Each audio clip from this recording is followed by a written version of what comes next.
नमस्कार, मैं हूं विश्वनाथ मिश्र। आज बात करेंगे संसद में पेश हुए महिला आरक्षण बिल की। महिला सशक्तिकरण की यह बेला बीते 23 वर्ष से इंतज़ार कर रही थी।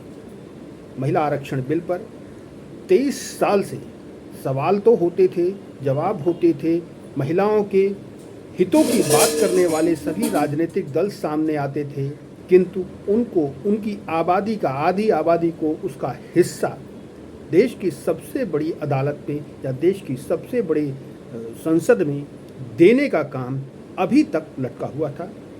हमें हमारे लोकसभा के नए भवन को आने के बाद कम से कम एक बहुत अच्छी बात हुई कि प्रधानमंत्री मोदी ने इस बिल को न केवल पेश किया बल्कि राज्यसभा से पहले ही दिन पारित भी करा दिया। एक ऐसी स्थिति बनी है जिसमें सभी दलों में 2024 की को अपने नज़र में रखते हुए विरोध करने की सामर्थ्य नहीं।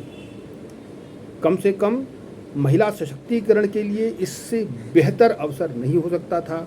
महिलाओं के नेतृत्व के विकास के लिए ये एक नया युग साबित होगा।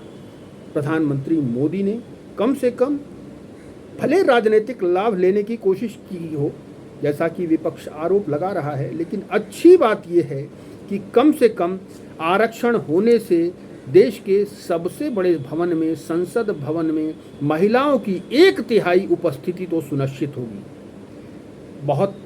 कई दलों ने, कई नेताओं ने इस बात का आरोप लगाया कि अभी परिसीमन और जनगणना की शर्तें लगाई गई हैं, लेकिन एक मेरा सवाल ये भी है कि क्या हम विधायी जो व्यवस्था है, जो कानूनी व्यवस्था है, रास्ते हैं, क्या उनको बाईपास करके किसी कार्य को कर सकते हैं, वो भी कानून जैसी चीज़ को, और उसको अदालती मामले में उलझा दिया जाए ताकि ये कार्य और 10-5 साल विलंबित हो जाए?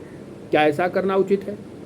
मेरा जवाब है बिल्कुल नहीं। जो कार्य हो रहा है बेटर लेट देन नेवर, इसको कानूनी अड़चनों में उलझाने के बजाय जो निर्धारित कानूनी प्रक्रिया है उसके हिसाब से इस कानून को एग्जीक्यूट करने के लिए, लागू करने के लिए प्रयास किया जाना चाहिए।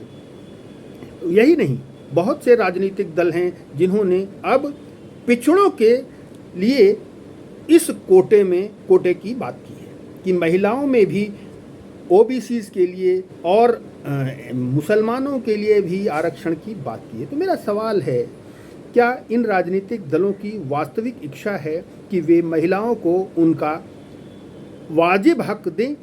देश की आधी आबादी को कम से कम आधी नहीं तो 1/3 सीटें तो वो दे ही सकते हैं। अब इसके लिए सवाल है कि वो कैसे देंगे?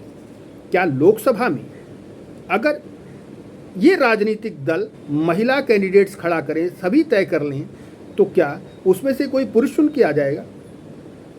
तो इस लोकसभा में ऐसे आरक्षण की ज़रूरत क्यों थी या उसका इंतज़ार करने की क्यों ज़रूरत थी? मेरा सवाल इस बात का है, क्या आपको डंडे से हाँकना पड़ेगा?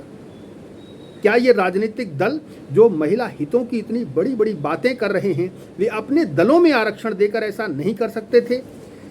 अगर विदेशों में कई देश ऐसे हैं जहां पर महिला आरक्षण के लिए लोग उनके संसद में कोई इस तरीके का आरक्षण नहीं दिया गया है। राजनीतिक दलों ने अपने कैंडिडेट्स के निर्धारण में इस आरक्षण को तय किया और उतने कैंडिडेट्स खड़े किए महिलाओं के कोटे से। स्वाभाविक रूप से जो जीतेंगे वो महिलाएं होंगी। जब आप कैंडिडेट्स महिला खड़ी करेंगे तो महिलाएं जीतेंगी। तो इसमें मैं तो कहता हूँ 33% क्यों, आप 50% महिलाओं को भेज सकते हैं। इसमें कहाँ दिक्कत है? जिन राजनीतिक दलों को लगता है कि परिसीमन और जनगणना की अजीब शर्तें सरकार ने इसमें लगा दी हैं और इसमें बिना वजह विलंब होगा, मुझे लगता है उन राजनीतिक दलों को तत्काल अपने दलों में आरक्षण देना चाहिए। आने वाले सभी चुनावों में 50% सीटें महिलाओं के लिए आरक्षित करनी चाहिए। महिला सशक्तिकरण के लिए ये उनकी बहुत परफेक्ट जवाबदेही होगी और उनका एग्जाम्पल होगा कि वो कितने सीरियस हैं। महिला नेतृत्व के विकास में एक नए युग का सूत्रपात हुआ है और ये वंचितों के लिए ही नहीं, मुझे लगता है कि ये महिलाओं के लिए, देश के लिए और सभी वर्गों की महिलाओं के लिए एक नया युग होगा। नए सत्र में एक नई चीज़ हुई है। कम से कम हम ये कह सकते हैं कि महिलाओं की चिंता करने की या थोड़ी चिंता करने की ज़रूरत नहीं है। सभी राजनीतिक दलों को अपने दलों में इस बात का आरक्षण करना चाहिए और तत्काल इस बात पर जवाब देना चाहिए कि क्या वे अपने दलों में महिलाओं को तत्काल आरक्षण दे करके, जो कैंडिडेट्स हैं उसमें कैंडिडेट्स की लिस्ट में आरक्षण दे करके क्या इस मामले में अपनी पहल सुनिश्चित कर सकते हैं। मुझे लगता है ये उनके कथनी और करनी में अंतर को स्पष्ट करेगा। आज के लिए इतना ही। हम आप अपेक्षा कर सकते हैं कि आज राज्यसभा भी इस मुद्दे पर निश्चित रूप से अपनी मुहर लगा देगी और ये कानून की शक्ल लेगा। हम आशा कर सकते हैं कि परिसीमन और जनगणना की बाधाओं को पार करते हुए ये महिलाओं के लिए उनके अधिकार दिलाने का एक मील का पत्थर साबित होगा। आज के लिए इतना ही। दीजिए इजाज़त। नमस्कार।